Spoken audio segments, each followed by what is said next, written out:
Magandang araw sa inyo mga kaibigan. Itong ating almusalita sa araw na ito, February 29. Ang ebanghelyo natin ay Luke 16:19-31. Sabi ng ebanghelyo, once there was a rich man who dressed in purple and fine linen and feasted every day. At his gate lay Lazarus, a poor man covered with sores, who longed to eat just the scraps falling from the rich man's table. Even dogs used to come and lick his sores.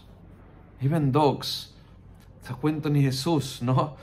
Kahit ang mga aso ay namamansin sa pulubing nangangailangan, kahit na mga aso ay ginawa ng konting kaya nilang gawin upang tulungan ang tao nangangailangan, kahit mga aso ay napapansin ang pangangailangan, paglulumbay at kailangan ng kalinga ng kawawang pulubi.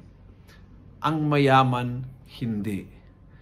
Hindi naman masama siya, hindi naman masama ang ginawa, hindi naman tinaboy, minura, sinipa, pinaalis, tinanggihan ng tulong. None to all of the above. Ang ginawa lang niya is walang ginawa. Hindi na-detect ng kanyang radar itong mahirap na ay dyan lang sa pinto ng kanyang tahanan. Nawala ang sensitivity ng kanyang puso. It was so self-absorbed sa salita ni Pope Francis. No? Yung parang walang ibang pinapansin kundi sariling gusto, sariling pangangailangan, sariling pagkatao. Kaya ang kwento ni Jesus is yung damit niya, yung pagkain niya, it's all about his needs. Na nawala totally sa radar na may tao nangangailangan na abot kamay sa kanya. And I think yun ang hamon sa atin kasi may tao nangangailangan abot kamay sa iyo, sa akin.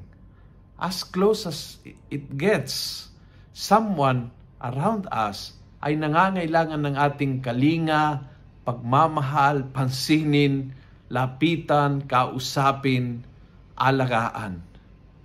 Can be a poor, financially poor, can be a poor, emotionally poor, can be a poor, mag-isa, walang kasama sa buhay. Look around, abot kamay si Lazaro sa buhay natin.